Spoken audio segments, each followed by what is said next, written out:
It is September 17th, 1862, and in a bloody war filled with terrible battles, this day will be the bloodiest. The men of the Confederacy would name the battle after Sharpsburg, a tiny Maryland town nearby. But the Union would call it Antietam, from the nearby Antietam Creek. Union General Thomas Francis Meagher will today lead a group of men into fame and glory. History will remember them as the Irish Brigade. A little over a mile away, Colonel John B. Gordon's 6th Alabama Regiment will be in the thick of this day's fighting. As the battle unfolded, Lee could see the fighting start to shift to the center of his line. Alabama and North Carolina men were ordered to move and prepare for an attack. This new position was along a tiny country lane, which zigzagged across a section of plowed ground, cornfields, and pasture. This quiet little lane was known as the Sunken Road, was just a country farm lane that connected two major roads, and farmers would use it to carry their wagons and grains to the south end of what would become the battlefield. Years of erosion have worn it down, and at certain points it's 3 to 5 feet deep. The little country road has turned into a fortified trench. Lee was very concerned about this section of the line. As John Gordon supervised the preparations, his commander arrived on the scene. With a determined spirit, Gordon called out to Lee, "These men are going to stay here, General, until the sun goes down or the day is won." Unfortunately, many of Gordon's men would never see another sunset. The approaching Yankees outnumbered the Confederates by over 3,000, but the Southerners held a daunting position. With the natural depression of the road, the men were almost totally protected. The Yankees came over a rise and paused to dress their lines. The Confederates below held their fire, and for a moment, the field fell silent. A small band broke the silence, the order was given, and the men started toward the sunken road and their enemy waiting below. John Gordon was impressed by the Yankees' progress. It was a thrilling spectacle. As I looked up at that brilliant pageant, I thought, what a pity to spoil with bullets such a scene of martial beauty. The front rank was just a few rods away from where I was standing. It would not do to wait another second. Gordon's men and neighboring North Carolina troops fired volley after volley into the advancing Union at point-blank range. 450 men were lost in less than 5 minutes. A second brigade, and then a third, moved over the top of the hill.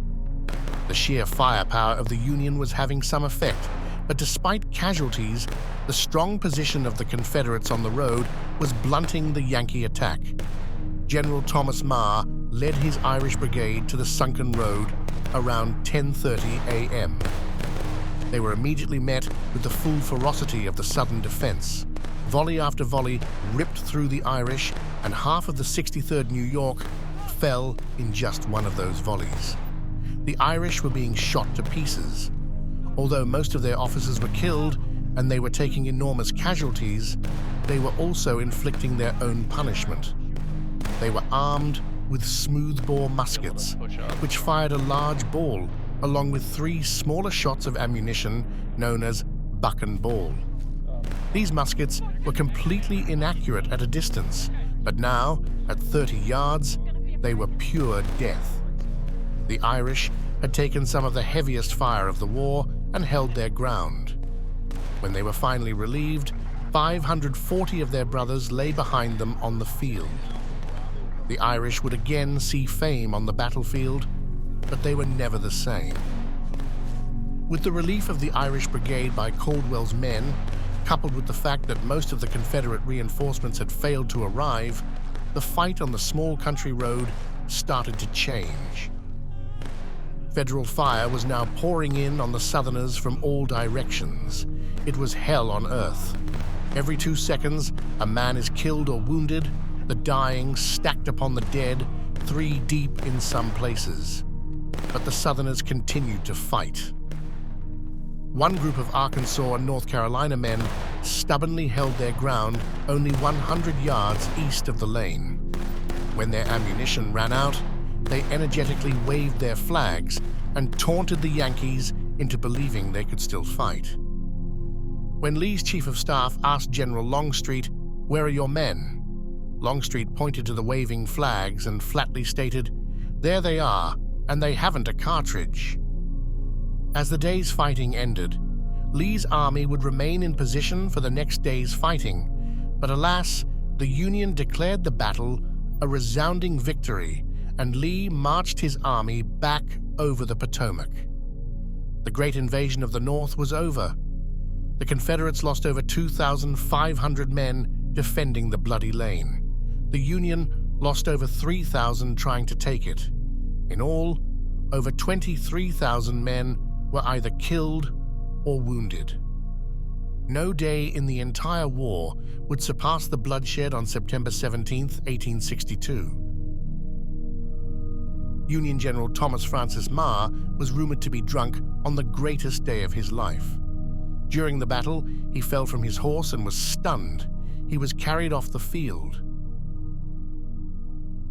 Confederate Colonel John B. Gordon was wounded 4 times, but remained in command until a 5th wound, a mini ball to the face that rendered him unconscious. Falling face first into the road, only a bullet hole in his cap prevented him from drowning in his own blood. He was carried from the field and survived.